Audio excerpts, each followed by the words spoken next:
Sangareddy MLA చిక్కడు దొరకనన్నారు BRS అభ్యర్థి చింత ప్రభాకర్. ప్రజల మనిషిగా మీ మధ్యనే ఉంటూ కరోనా కష్టకాలంలో సేవ చేశానని చెప్పారు.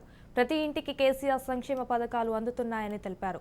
కేసీఆర్ నాయకత్వంలో తెలంగాణ ఎంతో అభివృద్ధి చెందిందన్నారు. ఈ ప్రాంతానికి సాగును నీరు తెచ్చుకోవాల్సిన అవసరం ఉందన్నారు. ప్రజలు తప్పకుండా బీఆర్ఎస్ కు ఓటు వేసి గెలిపించాలంటున్న చింత ప్రభాకర్తో మా ప్రతినిధి రాజు ఫేస్ టు ఫేస్. ఎన్నికలు సమీపిస్తున్న వేళ సంగారెడ్డిలో రాజకీయం హీటెక్కింది. ప్రధాన పార్టీల ప్రచారం అయితే జోరందుకుంది. ముఖ్యంగా బీఆర్ఎస్ అభ్యర్థి చింత ప్రభాకర్ ప్రచారంలో దూసుకుపోతున్నారు. ప్రజలతో మమేకమై నిత్యం ప్రజలతో ఉంటూ ప్రచారంలో దూసుకుపోతా ఉన్నారు. ఆయనకు విజయావకాశాలు ఏ విధంగా ఉన్నాయో తెలుసుకునే ప్రయత్నం చేద్దాం. చెప్పండి, ఎట్లా ఉంది మీ ప్రచారం? ఏ విధంగా ఉండబోతుంది మీ విజయం? ఏ ఊరికి వెళ్ళినా ఈరోజు ప్రజలు నిండు మనసుతో దీవిస్తున్నారు.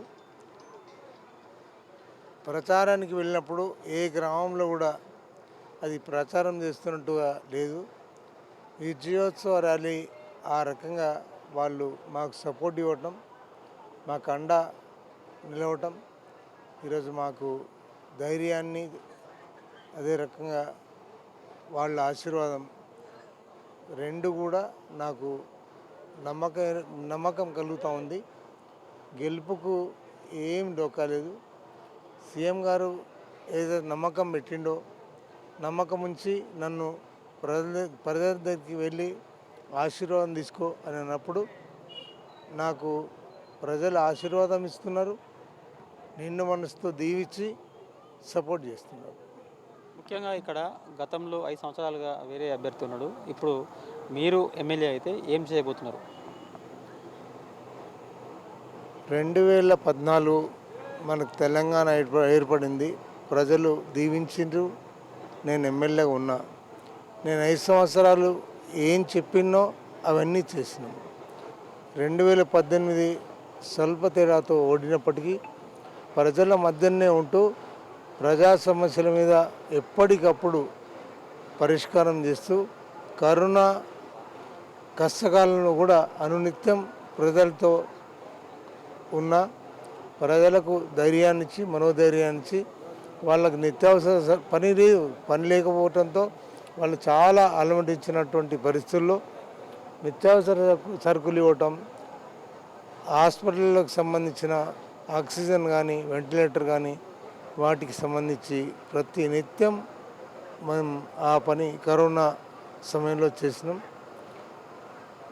సీఎం గారు కూడా ధైర్యాన్నిచ్చి, మంత్రి గారు కూడా ధైర్యాన్ని ఇచ్చి అండగా ఉంటూ ఏ అభివృద్ధి కార్యక్రమం అయినా ఎంత డబ్బైనా సరే నువ్వు ఇవ్వాలి, అభివృద్ధి జరగాలని చెప్పి వాళ్ళు ధైర్యాన్ని ఇచ్చారు. 86 గ్రామ పంచాయతీల్లో 64 వార్డుల్లో పూర్తిగా సహకరిస్తూ వాళ్ళకి అభివృద్ధికి అన్ని రకాలుగా తోడై పనిచేసినాం. కాబట్టి ఈరోజు ఎన్నికలు వచ్చినాయి. ఎన్నికల్లో మేమేమి సుఖవాగ్దానాలు చేయట్లేదు. మేము పనిచేస్తాం, పనిచేసేవాడిని ఆశీర్వదించమని కోరుతున్నాం. ఈరోజు ఆయన 2018లో 40,000 ప్లాట్లు ఇస్తానన్నాడు. ఏటీఎంలు పెడతా గల్లీ కోటి ఊరు కోటి అన్నాడు. మరి ముసలి వాళ్లకు నేనే సొంతంగా నా ఆనోరియం గౌరవవేతనాన్ని కలిపి అన్ని డబ్బులు కలిపి ప్రతి నెల నేను పెన్షన్ ఇస్తాను. 3 కూడా చేయలేదు. ఈరోజు అబద్ధాల పునాదుల మీద బతికే అతను మరి ఇంకా ప్రజలను బుర్రి కొట్టేయాలని ఆలోచన చేస్తున్నాడు. ఈరోజు ప్రజలు కూడా ఒకటే అనుకుంటున్నారు, ఈ తుపాకీ రాముడి మాటలు వినడం కంటే మనం ఈసారి పనిచేసే వ్యక్తులకు ఓటేస్తాం. ఈ పిట్టలదొర మాటలు వినేదానికంటే మనకి పిలిస్తే పలికటానికి ఓటేస్తామని ప్రజలు నిర్ణయించుకున్నారు. ఈరోజు అదే జరగబోతా ఉంది. ఈరోజు ప్రజల మధ్యనే ఉంటూ ప్రజలతో మమేకమై అన్ని పనులు చేస్తున్నాం. కాబట్టి ప్రజలంతా ఆదరించి చర్యదిస్తున్నారు. ఖచ్చితంగా అవసరాలన్నీ కూడా అంచెలుగా తీర్చుకునే దానికి మీరు నాకు తోడుండాలని మనస్ఫూర్తిగా కోరుకుంటున్నా. మీరే నాకు బలం, మీరే నాకు ధైర్యం, మీరే నా ఆరోగ్యం, మీరే నా బలగం. మరి ఈరోజు ఖచ్చితంగా మీరు నన్ను నిన్ను మనసుతో ఆశీర్వదించాలని కోరుతున్నా. మరి ఎట్టి పరిస్థితుల్లో నేను ఇక్కడనే ఉంటా, ఇక్కడనే చనిపోతా. నేను మాట తప్పి మడమ తిప్పే ఆలోచనతో ఉండనని మనస్ఫూర్తిగా చెప్తూ నన్ను విశ్వసించాల్సిందిగా కోరుతున్నాను. సంగారెడ్డి గత 5 సంవత్సరాలుగా ఆగమైంది. ఈసారి ఆగం కాకుర్రి.